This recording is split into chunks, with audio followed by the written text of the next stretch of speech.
Hey everybody, Ryan Jacobsmeyer. Going to be making some mudroom cabinetry with this plywood that's over here. Didn't end up going with any birch plywood this go round. It's not really going to be visible by anybody but my family. It's going to be in the laundry room.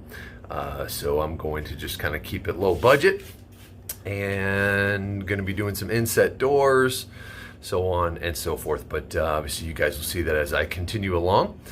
Let me know of any questions, and here goes nothing.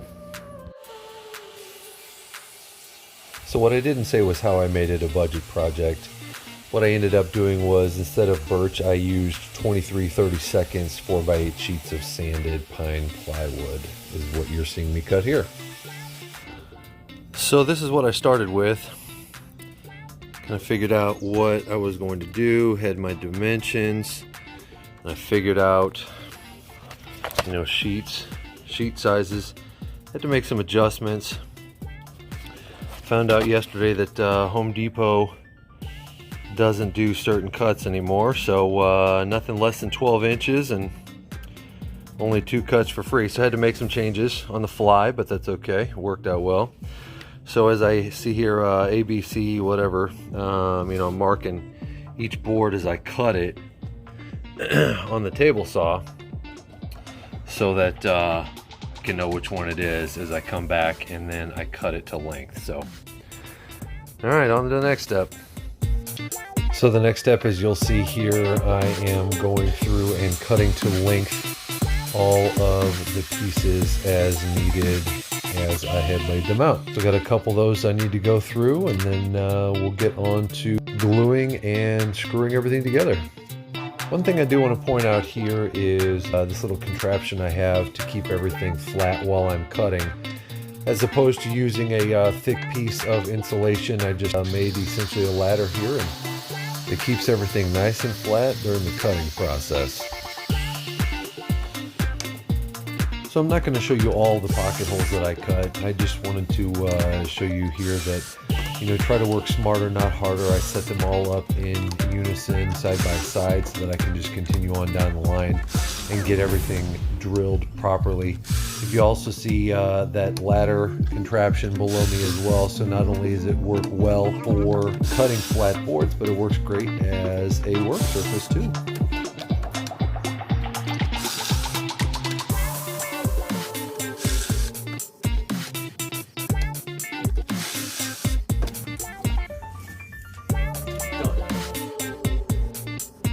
So this is where we are right now.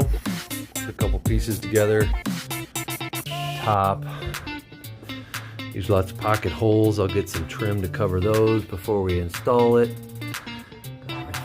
Got the lower portion together so it can fit through the door upstairs. Got an upper portion together. You can see that the one lip goes to the end there. I'm going to have a small closet door on the end. So again, more pocket holes. So essentially, if you think about this and flip it on its end, and it will sit right on top of here. So, all right, that's where we are. Day 2 done. So I don't really have a workbench big enough to soften these edges, round them out. So I have them, sitting out here, just out on a tarp, taking care of it, and I'll round those edges. My router here, and go from there. So you can hear the compressor in the background. We're spraying these back panels. As I am kind of tall, I sprayed the tops. We have 5 gallons of this off-white, so I didn't bother using a primer. So unfortunately, the paint sprayer went kaput on us. But it was 2+ years of a $15 Harbor Freight paint sprayer, so I think I did pretty well. We're going to be hand painting everything from here on out, so less coats. What I'm showing you here is that I had a sheet of 1/8 inch underlayment, and I cut it to strips to cover up all of the pocket holes, give it a nice clean look. Now on to the install.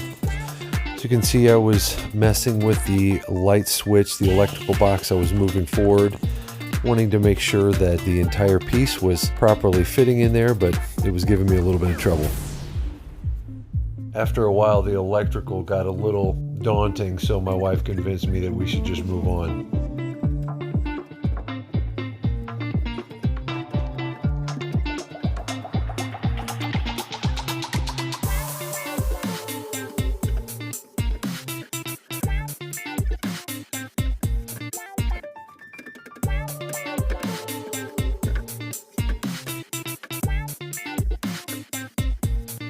After twisting and turning and beating to get that top part in, came to the realization that it was a 1/4 inch too long. So as opposed to trying to finagle that thing back out, I just went and found my pull saw and made the cut as necessary since it was going to be in a hidden location.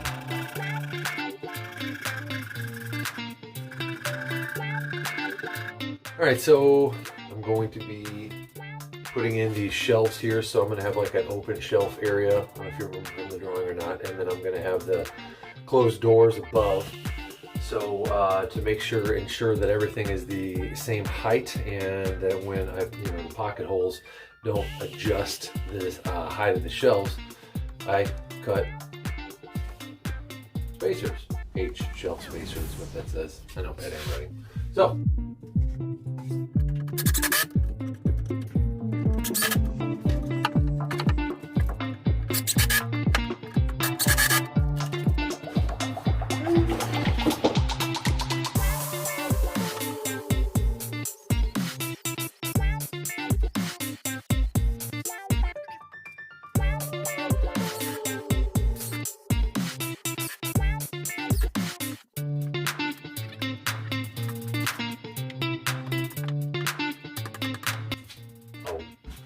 We'll make it work.